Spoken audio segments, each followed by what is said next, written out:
Welcome back, students, and sorry for the interruption again. As we are talking about the mathematical formulation of the second law of motion. Therefore, if mass is equals to m, initial velocity is equals to u, final velocity is equals to v, time is equals to t, and force is equals to f, then initial momentum p is equals to m u, and final momentum p2 is equals to m v. Therefore, the change in momentum, the change in momentum is directly proportional to P2 minus P1. In that very case, MV minus MU. So we are going to take M common, therefore V minus U. So the rate of change of momentum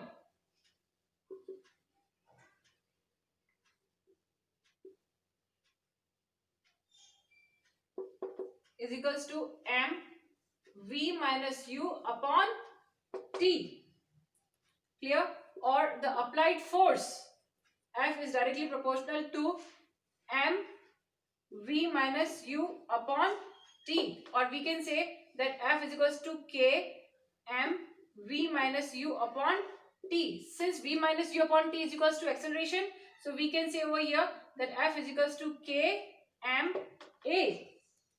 Now we are going to put the values of force, mass and acceleration in such a way that the value of K comes to be 1 as a unit. So what happens over here, that if force applied to it is 1 unit of the force, and if mass equal to 1 kg is applied and acceleration of 1 meters per second square is applied, then in that very particular case F is equals to m into K. Why? Because the value of K becomes 1. Therefore m is equals to F is equals to ma. Clear? Therefore the unit of force is equals to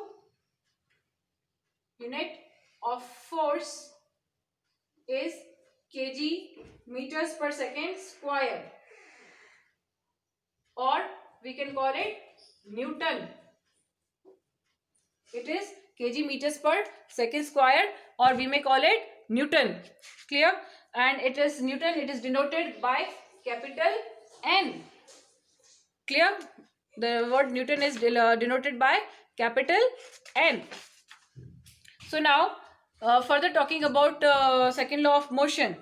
This gives us a method to measure the force acting on an object as a product of its mass and acceleration. So the second law is often seen in action, all seeing around us. Supposedly जैसे कि आप किसी what to say open field में जब आप देखते हैं, ठीक है, supposedly you are sitting on the what to say cricket ground and you are observing a match in the cricket ground. Then what do you observe कि जैसे ही कोई hardly struck ball आती है मूव करती हुई with what to say high acceleration, तो जो fielder होता है वो अपने हाथ जो है पीछे की ओर ले जाता है. पीछे की ओर इसलिए ले जाता है so that कि वो टाइम पीरियड को जो है इंक्रीज कर सके. इससे क्या होता है, जब वो हाथों को पीछे की ओर ले जाता है तो टाइम पीरियड इंक्रीज होता है. किस चीज का?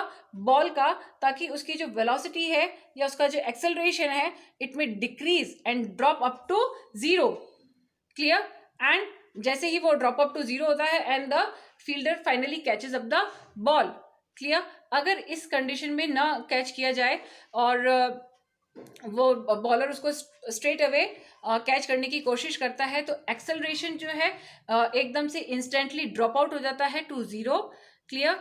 And the ball eventually gets into the hand of the fielder, जिसकी वजह से क्या होता है, the fielder what to say gets hit up by the ball and gets himself injured.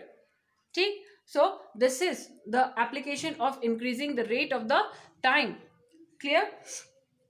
Then the first law of motion, it can be very well derived from the second law of motion, from the mathematical derivations of the second law of motion.